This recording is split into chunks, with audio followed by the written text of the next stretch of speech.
Wow, got quiet fast. Do I have that kind of power? Craig said I could take this off up while I'm up here, so I checked it out. All right, well, welcome to Atherton Town Hall or slash ALO. What is it? AOL. Yeah. Well, welcome anyway. So, my name is Joe Wright, and you were greeted at the door by Bertha Glassman and June Saguchi. Sakaguchi. Okay, Sakaguchi.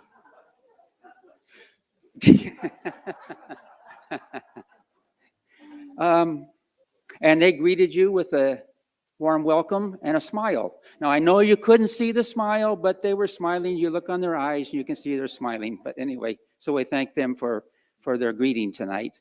And that's for the folks who came in person. And then also electronics and sound was set up by Gary Byrne. And so we thank Gary back there for all of his efforts. He's here just about every Tuesday night setting up. And then also if you're watching on the closed circuit, or you're watching on YouTube or Facebook, then your video is controlled by, and the cameras are controlled by Ron Baines way back there in the corner. So yeah, thank you, Ron.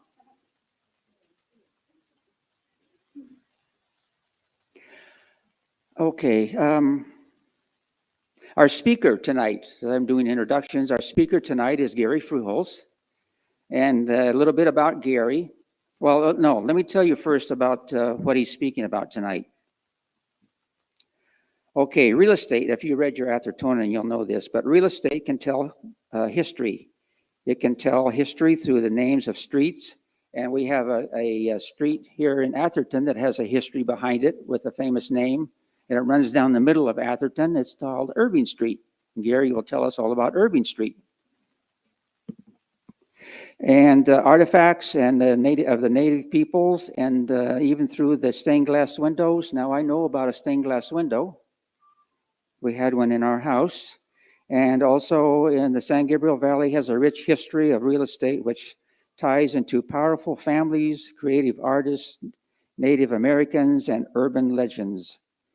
Interesting story of San Gabriel Valley and the history of the people.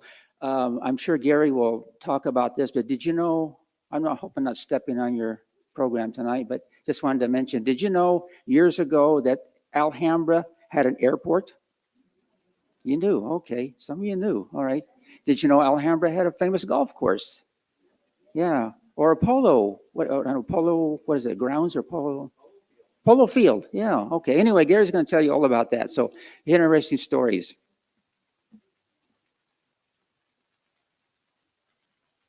Oh, well, I'll do that afterwards when I introduce Gary. But anyway, right now, then, I'm going to give it over to Yes Senaguchi, and she's going to introduce. Did I say that wrong? She's going to introduce some, well, not new, but not old. But anyway, some residents that you've met already. Oh, are we on? Yes, we are. Oh, fine.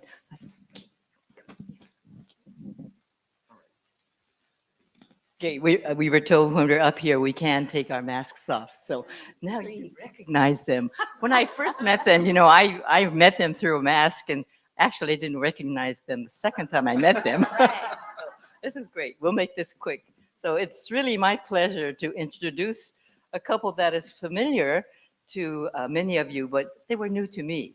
So I would like to introduce Mike and Nancy Fitz, Fitts, Fitz. And they live in Washington Place and moved around December of 2020. Before coming to Atherton, they lived in Phoenix for 5 years. But the reason many of you know them is that before moving to Phoenix, Mike was the pastor at First Baptist Church of Alhambra across the street from 2010 to 2015. That was interesting to me. Mike is a retired pastor, and Nancy worked at Biola University for 13 years in student health services as office manager.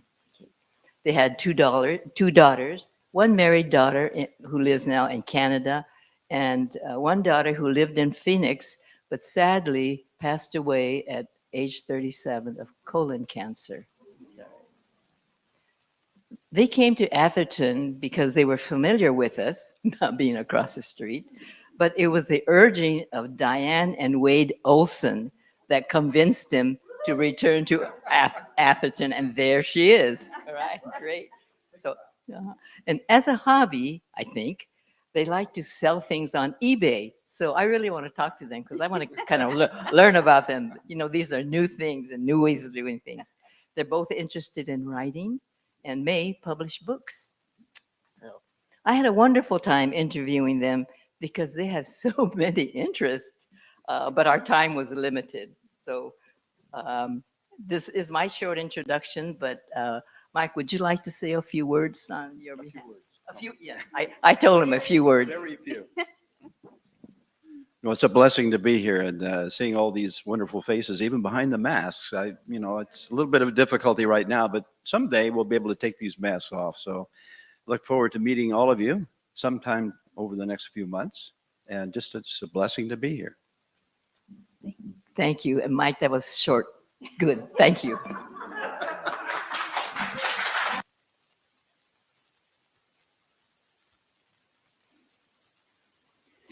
Okay, thank you, Yetz, for Mike and Nancy. Good to have you here. Known Mike because of the church across the street. So anyway, let's go on to birthdays. We have several birthdays to celebrate this week. The 24th, which is today, Rainy Ishida, Art Patsia, way in the back, I see Art. Okay, happy birthday, Art. That's tomorrow. On the 26th, now I know she's here. Nancy Fitz has a birthday. John Eby, he's not here, I know that. Dan Fuller and Constance Kwan. Now, shall we sing happy birthday to these folks? Now, I'm not a singer, so I'm just going to get you started, and then I'm going to... Anyway, so, happy birthday to you. Happy birthday to you. To Jesus. Happy birthday to you. Thank you.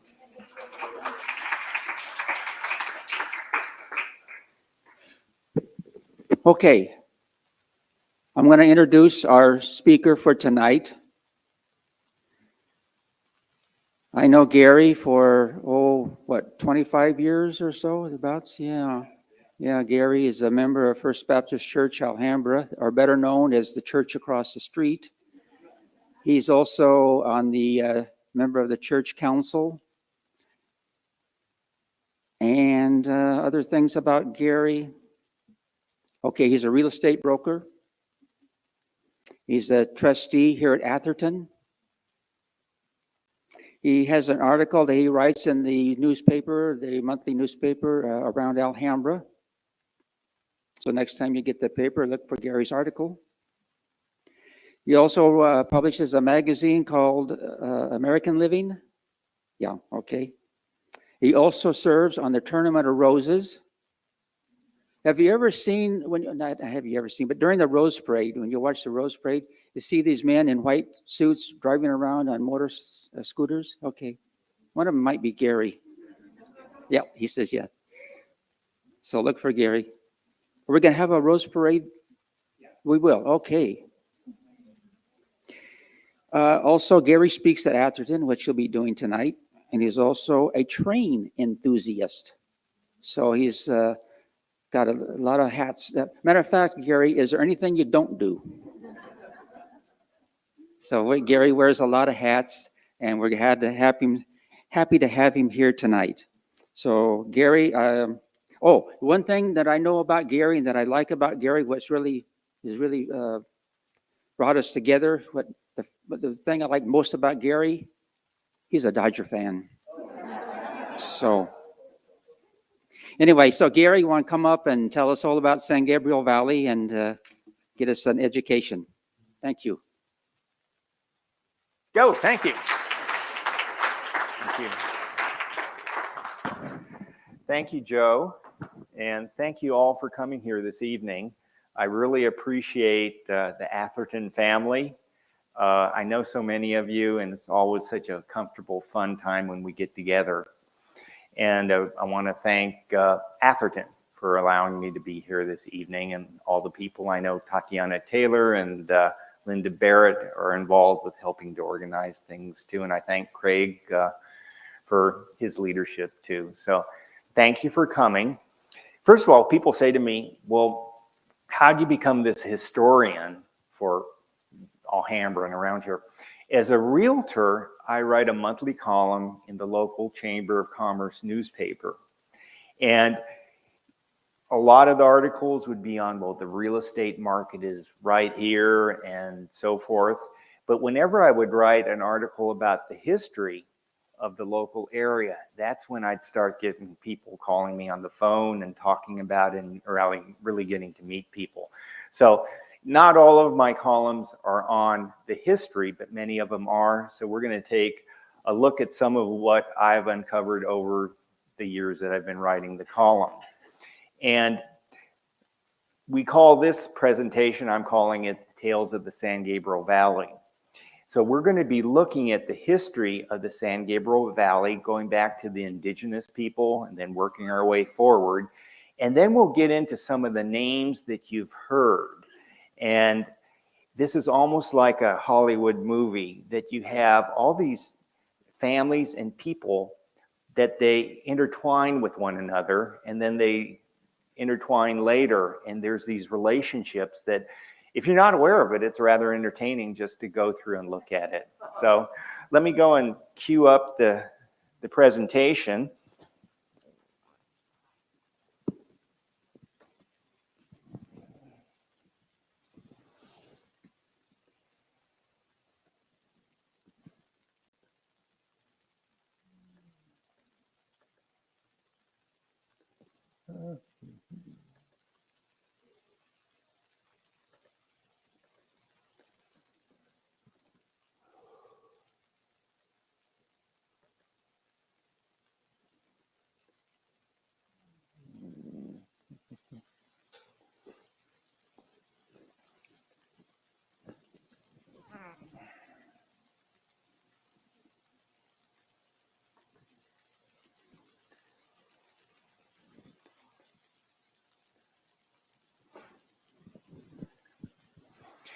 And we'll start off with the history going back to the indigenous people that occupied the San Gabriel Valley.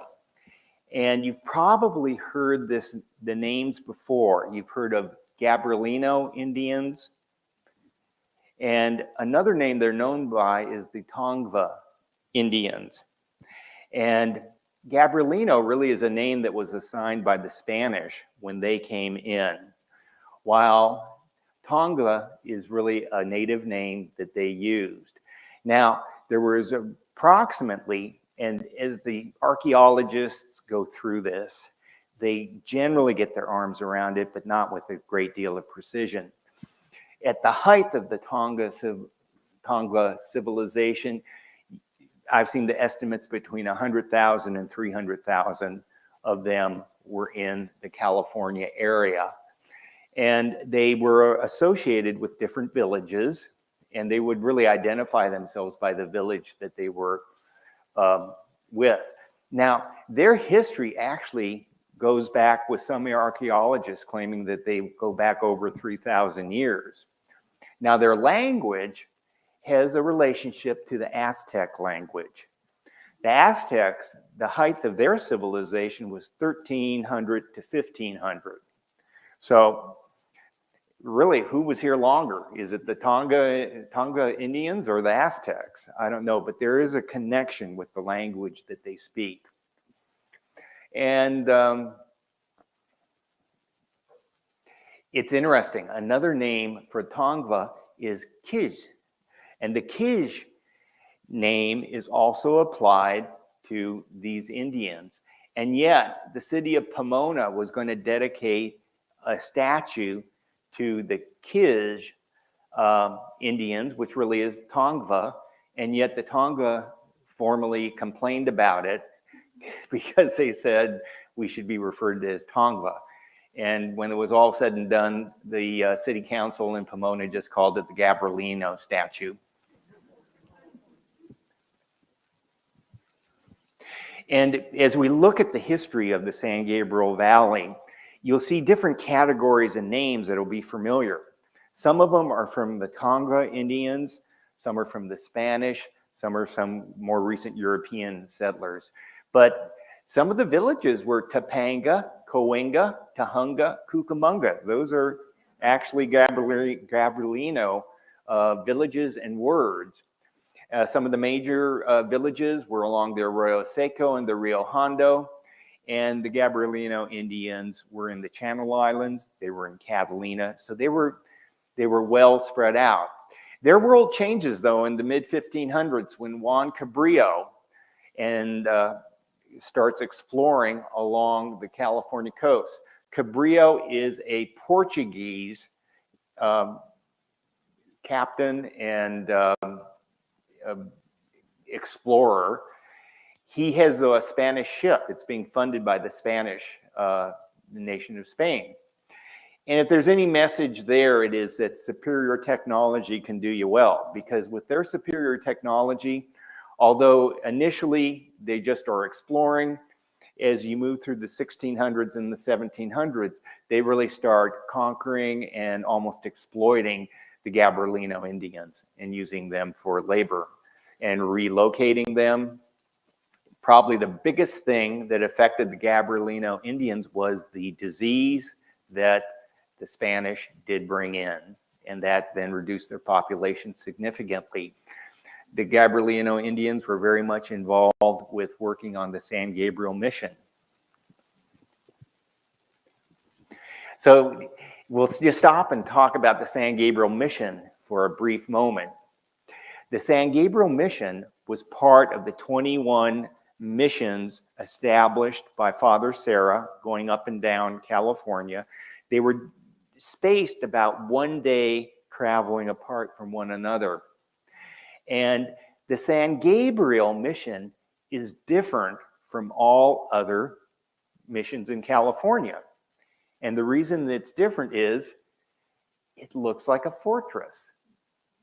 It has these big vertical walls. That's a buttress going up there that support the wall. The windows are very narrow there. And it makes sense as you start understanding the history of who was the project manager on the San Gabriel mission. And it was an individual named Father Antonio Cruzado. And he was from Cordoba, Spain. Cordoba and Granada were the two big cities in Spain in the 1700s. And there was a great Moorish influence there that you also see. But here is the Moorish fortress in Cordoba. You see a very clear comparison between the San Gabriel mission and where Father Antonio grew up. So to most historians, it looks as though his youth here in this city in Cordoba, Spain, influences him on how he thinks a mission ought to look like. And you see that there. It's very much a fortress appearance. Most of the other missions will have what you call an arcade, where you have these arches and a walkway that's somewhat covered by the archways. And when you're walking along in the arcade, you always say, it's like a porch. Am I inside the house? Am I outside the house? And you can debate that either way. But it's a very comfortable way to approach a building. When you approach something that looks like a fortress, it's a little bit different. So the San Gabriel mission does have that background. The mission in this area for San Gabriel initially was on the Rio Hondo River. And this was before they had any sort of flood control devices on it. And it would flood, and they flooded away the mission a few times, and then they moved it over to San Gabriel to higher ground.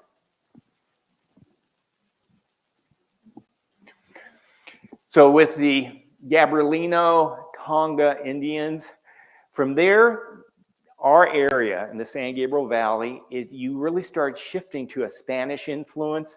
The main way the Spanish are influencing California and the San Gabriel Valley is through the missions. It's a calculated maneuver on their part, and it's understood that this is one way that they can be connected to the people and also have control over the land. In Mexican Independence Day, one of the dates associated with it is September 16th, 1810. Another date actually goes all the way to 1821. But Mexico does gain independence from Spain in the early 1800s.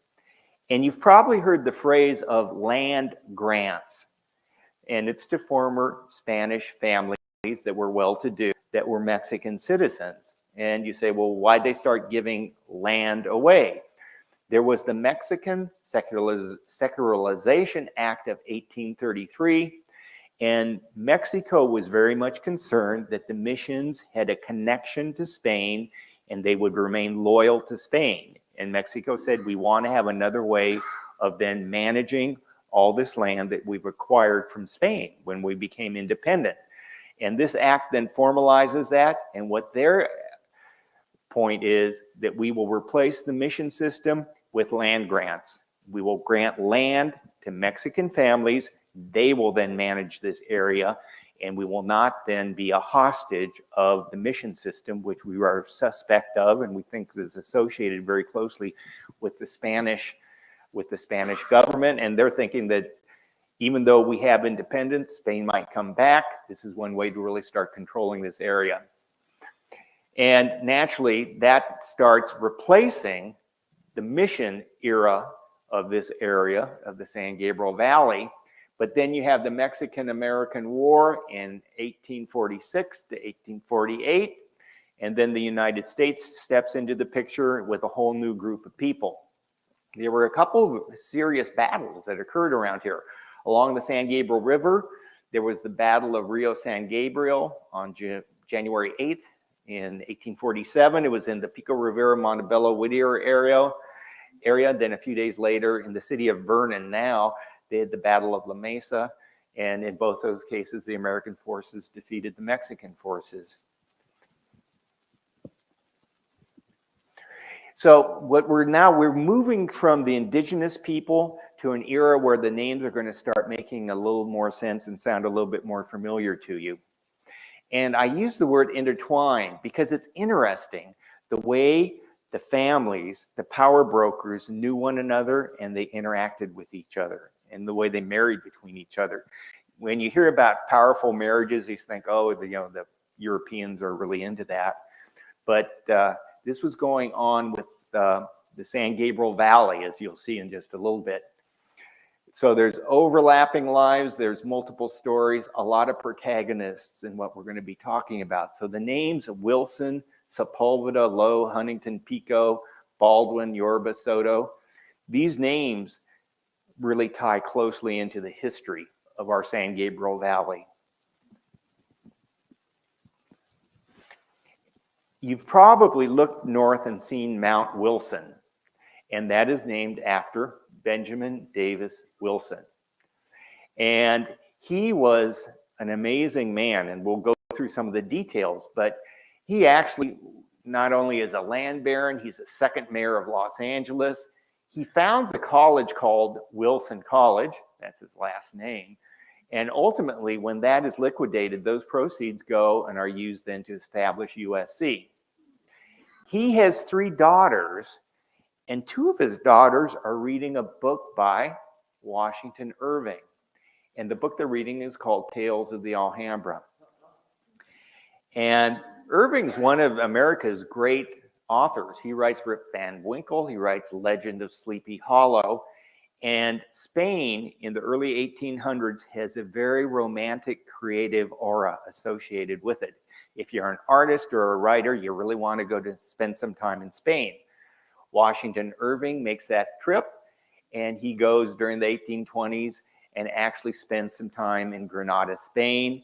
He sees the Alhambra. He gets pulled into this whole experience of the romance of Spain. And so he writes about it in Tales of the Alhambra.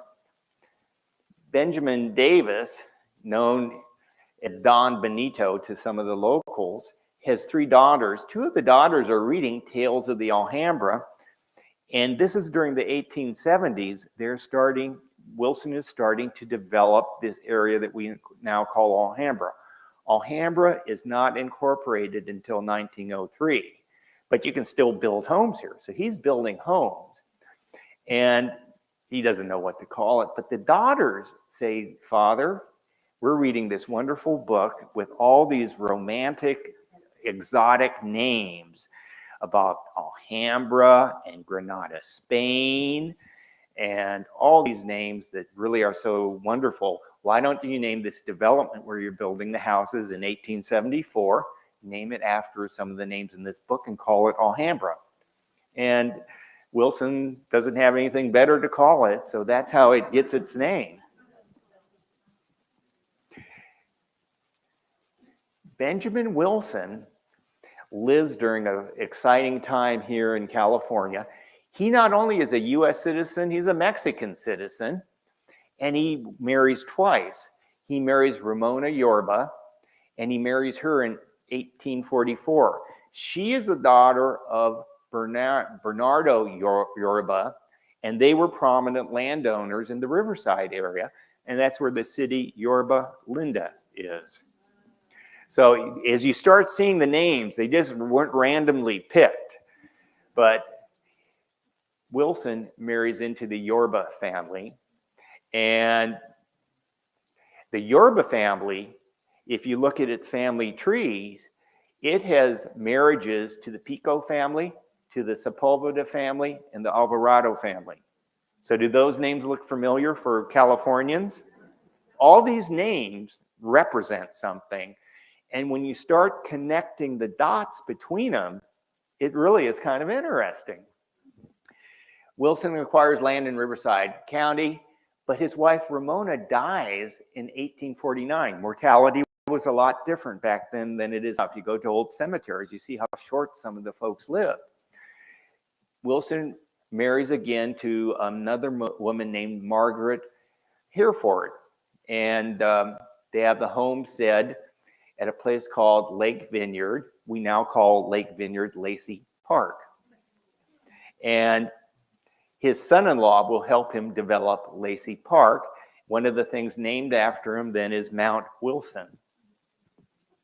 If you look at the family tree, when he marries Ramona Yorba, they have 2 children, Maria de Jesus and John, and Maria marries James DeBarth Shorb. And if you've driven around Alhambra, if you buy more fuel, have you ever seen a street called Shorb? Well, it's after James DeBarth Shorb. When Wilson then remarries Margaret, they have 3 daughters. Ruth marries into a prominent real estate family in the area.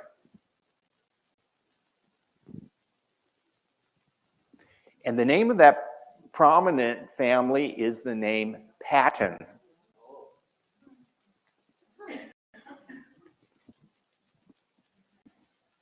Ruth, her husband is named George. They have a boy and a girl. They named the boy George Jr.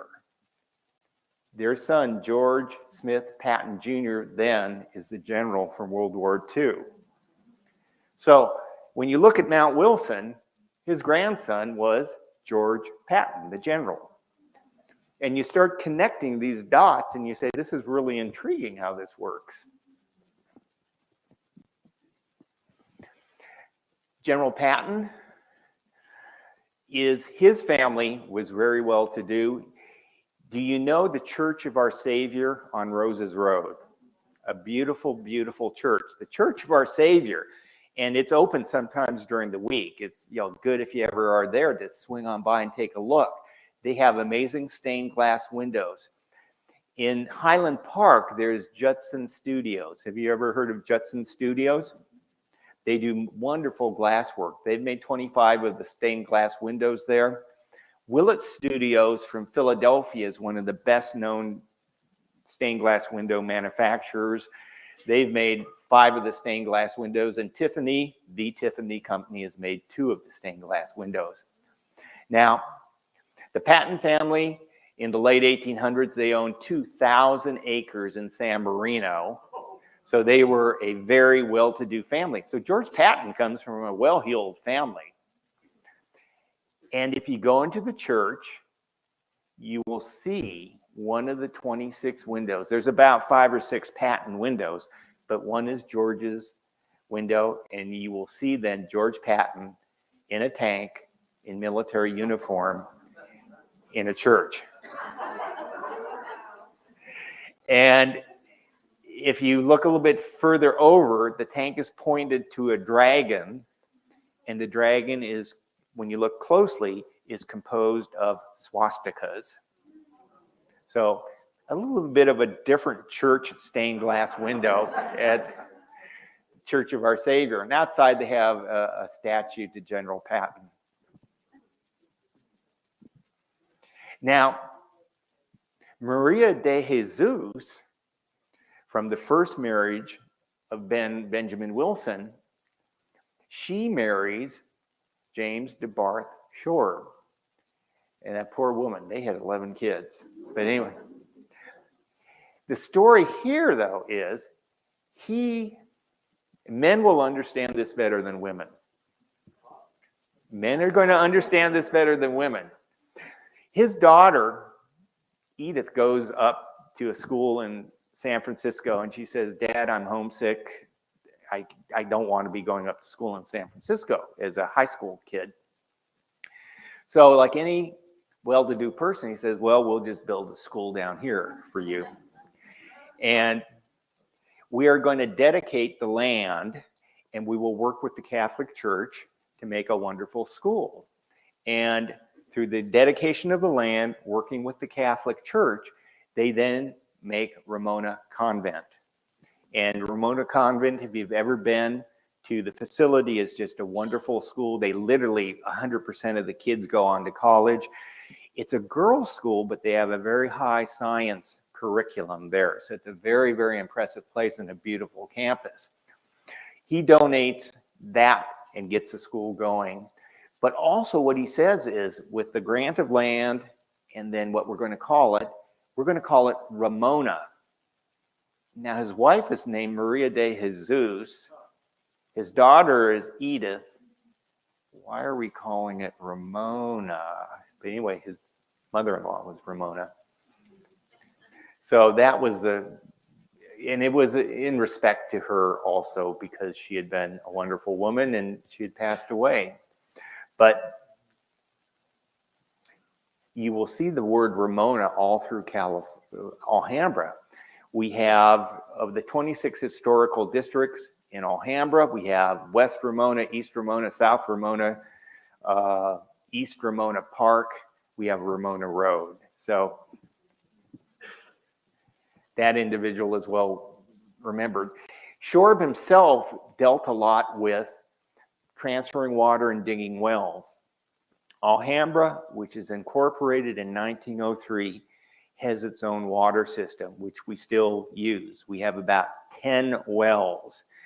And to show you the vision of him and Wilson, they said, "We don't want Alhambra to be a ward of the bigger cities begging for water. We'll drill for the water here." And Alhambra, there's an aquifer in the San Gabriel Valley. If you remember that about the San Gabriel Valley, we have an aquifer. And if you go by the 605 freeway, you see those big water pits. Have you ever seen that? Okay. They dump the water in there. It is absorbed into the ground. It goes into the aquifer so cities can then extract it.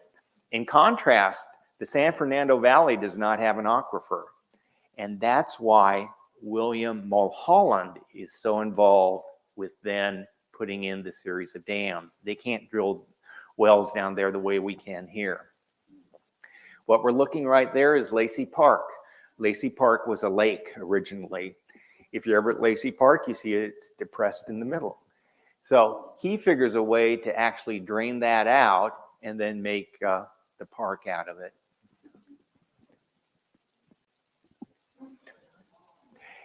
There was a movie called The Right Stuff, and it was one of my favorite movies and had a lot of interesting personalities in it. Does anyone know who that man is? There's a man by the name of Chuck Yeager. And he and the other test pilots are having a nice time singing with a woman.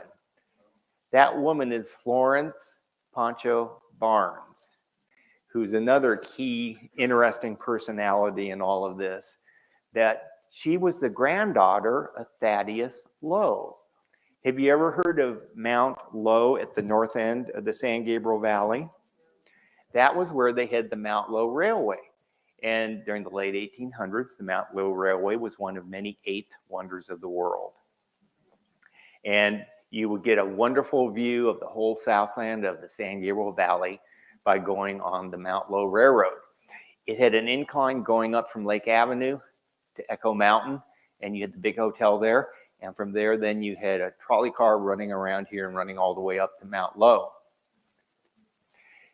Thaddeus Lowe, during the Civil War, was the individual in charge of the hot air balloons for the Union Army.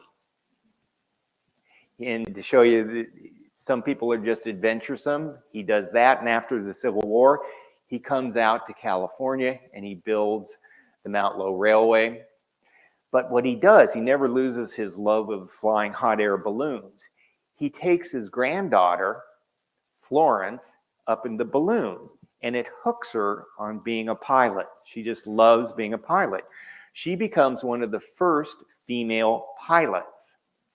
And there was a MGM photographer with the last name of Harrell, and she comes from a well-to-do family. This is the photograph she had taken for her pilot's license. Anyway, that's a little bit different from the typical photograph you have for a pilot's license. And she winds up going up to Edwards Air Force Base and establishing a restaurant and a bar that the test pilots go to. And it's documented then in the movie The Right Stuff. Joe mentioned that Alhambra has, and we'll have a couple slides on it, had an airport. And that airport she would fly in and out of too.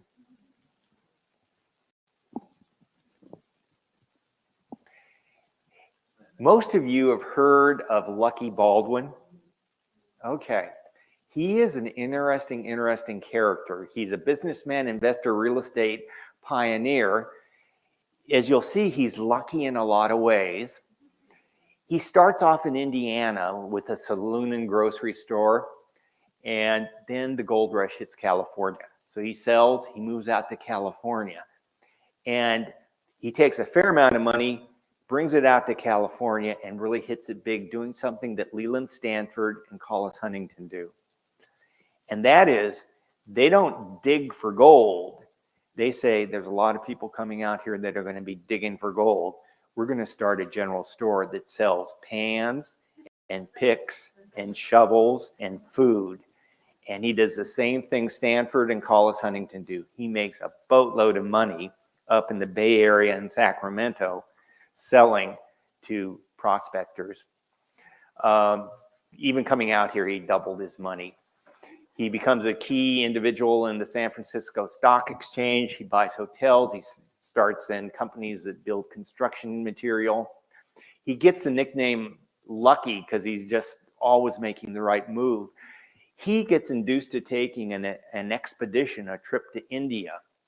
He tells his stockbroker that if this stock falls below a certain level, sell it. Anyway, when he comes back, the stockbroker didn't sell it because the stock certificates are in a safe that Lucky Baldwin didn't tell his stockbroker how to get into. So it goes down in value, and then it makes a rapid turnaround and increases itself many times over.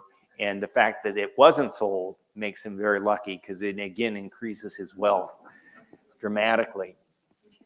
And when you think of Lucky Baldwin, San Francisco, he invests in Lake Tahoe. And then when 1875, he moves down, he buys Rancho Santa Anita. And that's the Queen Anne cottage over at the Arboretum. That then is constructed by the father of a woman that he marries as their little wedding gift. And he buys areas in Montebello that then have oil. Baldwin Hills has oil. He always is buying places that have oil wells. So he gains the name Lucky. And I don't know if a lot of people say you make your own luck. Now, another thing about Lucky Baldwin is he did like women. The woman he comes out from Indiana with is Sarah Ann Unruh. They're married from 1846 to 1875. They have 3 children. They get divorced. He then marries Mary Cochran. They get divorced. So at this point, he's giving up on mature women. The next 2 marriages he have will both be to 16-year-old girls. Right now, we're looking at Lily Bennett on their wedding picture, and she's 16, and he looks like he's, I don't know, so around 70 or so. So Lucky is, I don't know if you're lucky or unlucky. Now, on top of the 4 wives, he is sued 4 times for breach of promise. And that means breach of promise that I'm going to marry you. So we got 4 wives, 4 lawsuits with breach of promise. One of the breach of promises individuals shot him. Shot him. He lived through it, though. So he was lucky in that respect. And another woman, Lily Ashley, sued him for seduction. And while on the witness stand, Lillian's sister took a gun and shot it at Lucky Baldwin and grazed his skull. So Lucky has 4 wives, 4 lawsuits for breach of promise. He's been shot twice by upset women. He's made a lot of money, and he got the name Lucky.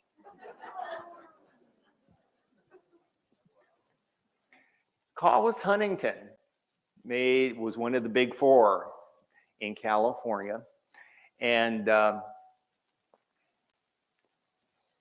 we have the remnants of some of what he did. He starts the Pacific Electric Railroad. And he does the Central Pacific.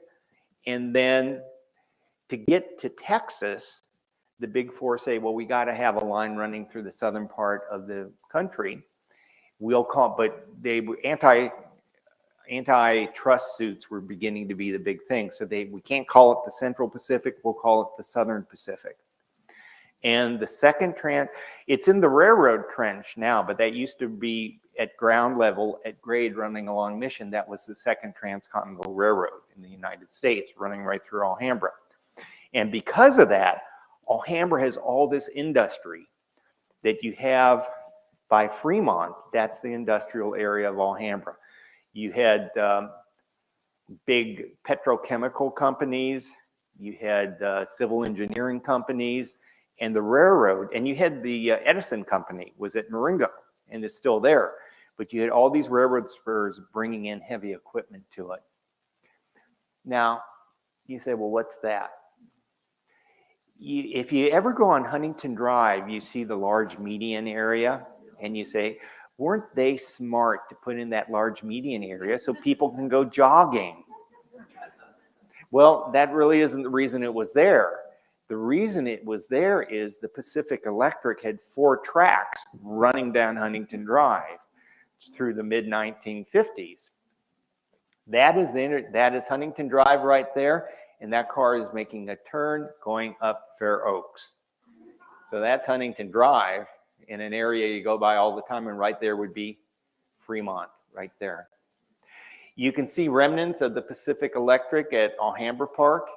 There was a line running up from the Southern Pacific tracks, running up to Pasadena. You can still see the rails that have been covered over by asphalt and then are being exposed. This track served the San Gabriel Winery that is located where Target is. And the San Gabriel Winery for a few years was the largest winery in California. And if you go to Story Park, if you've ever been to Story Park, you see that they have two neat sections to Story Park, and Woodward Avenue runs right through the middle of it. Part of the reason Woodward runs through the middle of it is that it used to not be there. There wasn't a big mound of dirt. Rather, there was a bridge. And the bridge, remnants of the bridge are still in Story Park. If you walk down by the east end of it, you'll see the various footings for the bridge that were cut off, but they're still there.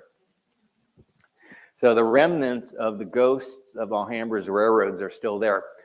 Quickly, Alhambra incorporates in 1903. It has 1,500 acres. It makes its biggest acquisition, though, getting a lot of the western area of Alhambra in 1908. It goes up to 3,700 acres. And by 1963, it's up to 4,800 acres as it acquires more land down by the San Bernardino and Long Beach Freeway. But Alhambra changes its shape 26 times as it acquires more land. The effect of Tales of the Alhambra can be seen in the names of a lot of our streets. Boabdil was the last Moorish ruler of Granada, Spain. He was kind of a puppet because Ferdinand and Isabella are pretty much running Spain at this time. But in honor of him, Alhambra's Main Street is initially called Boabdil. That doesn't last that long and has changed to Main Street. Some of the other names, though, it's Granada, Alhambra, Lindaraxa, Vega Street, Almanzor, Cordoba, are all names that come out of Tales of the Alhambra and that Spanish influence. One of the more interesting structures in Alhambra is the hidden treasure of Carmel of St. Therese. And you have St. Therese at the corner of Alhambra and Chapel. And St. Therese School is a different Catholic saint, not the same individual. But there's a Carmelite order of nuns there. They do a lot of prayer. It was constructed in the era of the 1920s. Alhambra has been also the location for a lot of filming of movies. Father of the Bride with Steve Martin was filmed in part at 500 North Almanzor. And then if you go up the street, Almanzor changes to El Molino, and they used 843 for also some of the filming of Father of the Bride. And oddly enough, they're on the same street. Alhambra had its own artist community during the 1920s. And one of the individuals that would come out here from the east to get the warmth of the summer was Norman Rockwell. So a lot of the skinny kids you see in Rockwell's paintings are Alhambra kids. Rockwell does 321 covers for Saturday Evening Post. He's introduced to the Saturday Evening Post and to Alhambra by Clyde Forsyth, who was another notable artist for the Saturday Evening Post. If you go by the Forsyth home at 520 North Almanzor Street, in the backyard above the garage is then the small little room that Norman Rockwell would stay in when he came out to visit during the winters. And there was a whole group on a street called Champion Place. And Champion Place is on the eastern end of Alhambra. And if you can envision before it got built up, because right now you look down to the Alhambra Wash, which would have been a river back then, and then you look up at the mountains, but now you see Jack in the Box. But back then, it wasn't there. It was a great place to paint and be inspired. So you had a number of well-known artists that were involved with painting there and living there on Champion Place. The Biltmore Art Gallery is done by Jack Wilkinson Smith. Santa Fe Railroad Magazine, and it was Sam Hyde Harris, Marjorie Reed. You had sculptors there also. And as you look here, this is the view you get now, but you can see it would be an inspiring view. Champion Place was nicknamed Little Bohemia. And in that area of town, we also have McDonald's. That is the original McDonald's that was from 1953 to the 1970s in that location at Main Street and Granada. And we have a certificate of occupancy here. This was the 5th McDonald's that was ever opened. It had no interior area. You just gave your order, you were given your food, and you ate it out here or you took it somewhere. And of course, you see the golden arches. But this was number 5. When I researched this story, when I called McDonald's headquarters, I said Alhambra. They immediately knew it. They said that's number 5. If you look at the building permit here from the city of Alhambra that you can go down to City Hall and get, you can see that right before they opened it up, they made a request to add something to the building that they were putting together. If you read right there, it says steel arches decorating the building. Steel arches, the last thing they put in that they needed a building permit for. And not only did Alhambra have an airport, Alhambra had a heliport. And this was where the golf course now is. And Los Angeles Airways. And I can remember seeing these places land. It was cheap entertainment for my father to take us down there and watch the helicopters land. But there was a heliport. This isn't actually, it doesn't look like International Airport, but you had a bench and a covered area to the bench. And this was America's largest commercial helicopter company, served Alhambra. So it was seen in the 1950s that this was going to be the new emerging way, that people would not want to travel to LA International Airport. They would rather take the helicopter. But they discontinued service to Alhambra in 1963. It just never really got that popular. And in 1968, they had not one, but they had 2 crashes, and that pretty much bankrupted the company and ended that helicopter service. Right here, if you look here at Alhambra's airport, that street there is Valley Boulevard. It runs over to New Avenue, which would be there. And this was from the 1920s into the 1930s. This was Alhambra's, Southern California's biggest airport. It was the headquarters for Western Air Express, which later becomes Western Airlines. It had the largest maintenance hangar in the world. But over in Burbank, they had an airport that was just starting to develop. And right before World War II, it started a company that was located right by the Burbank airport started to get a lot of contracts. That young company was a company called Lockheed. And with World War II, Lockheed becomes extremely valuable for the war effort, and Burbank becomes a very popular airport. And LA International then around 1930 is constructed. It starts competing too. So by the end of the war, the Alhambra Airport is closed. But during that time, they make a number of movies here. Hotel Hollywood is a Busby Berkeley movie. Clark Gable was in a movie with Rosalind Russell that was filmed there. And you had other big-time actors in movies that were filmed at the Alhambra Airport. And Joe had mentioned the polo field. I'll try to be quick as I wrap it on up.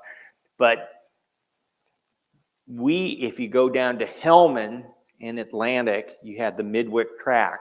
That is named after then the Midwick Country Club and the Midwick Polo Field and Golf Course.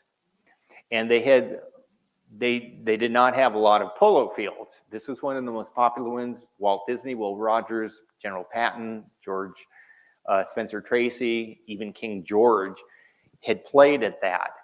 And one of the best polo players in the world said it was the best polo field he'd ever played on. And you had movies being filmed here in Alhambra. National Velvet with Elizabeth Taylor and Mickey Rooney was filmed at the Midwick Country Club because they had horses there. And The Adventures of Robin Hood was filmed there with Errol Flynn also.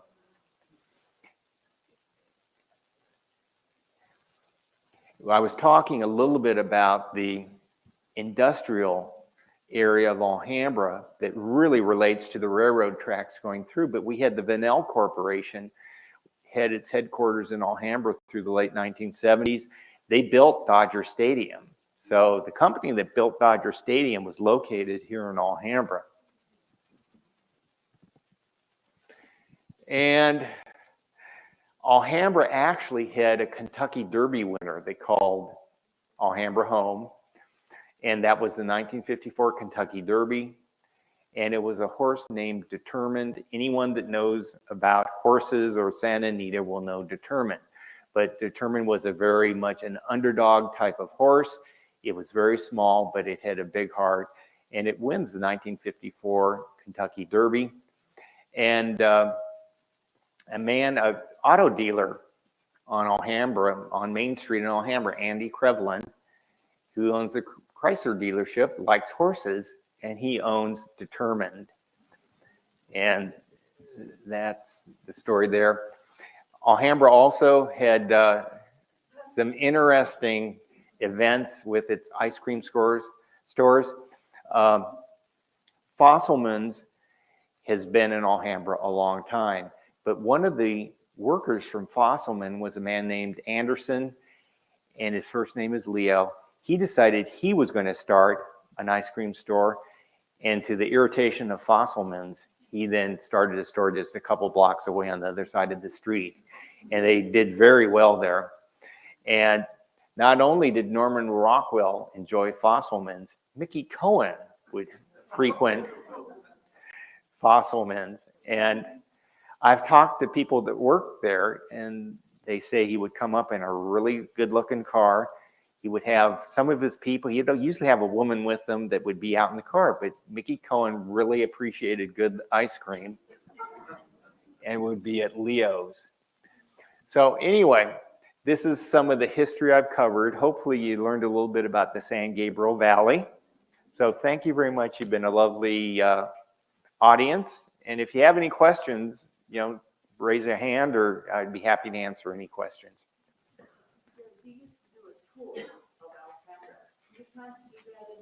Probably again when we start opening up, and some of these slides were taken from that. And right now it's more just when we get back to a semblance of normality, and oh yeah, I'm willing to do that. So that's always kind of fun, because I take people into the Church of Our Savior and I say, now find the tank in the stained glass window, and people don't quite know what I'm talking about. Hannah Atherton Baldwin. Is that Baldwin related to Lucky? I'm pretty sure that's his daughter. I'm pretty sure that is his daughter. As I was reading about Baldwin, that name came up. Yeah, I wondered that. And how do you know that name? Baldwin, I mean, Hannah. What did Hannah do that? Is it the racetrack next to Baldwin? Yeah, that was his land. Yeah, that's what I got it from. So I Yeah. thought maybe she was part of that. I'm pretty sure that's a daughter of his.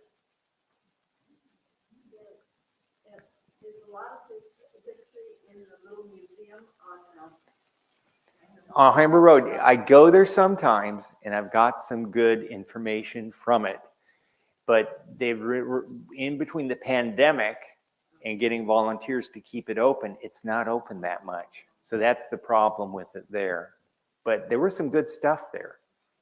As you research the history of Alhambra, you can go through all these old yearbooks of Alhambra High, and you see all these personalities that were part of Alhambra's history. So thank you very much. You're a great audience. I always love coming to Atherton.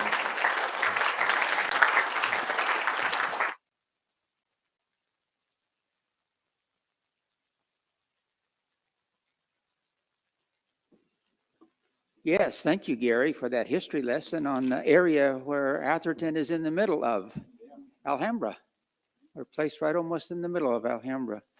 And it's intriguing, too, to hear the history of the city where you live and all of the history that's gone on here. It's interesting to me, and others who have lived in Alhambra for years, too. I've been in Alhambra since 1969 or 70, I believe it was, and lived on Margarita Avenue. And then when Janine and I were married in 1974, we stayed on Margarita Avenue in another house. And then we moved away from there to Atherton in, I don't remember what year we came here. Anyway, it's been 8 years ago, almost 9 years ago. So, yeah, 13.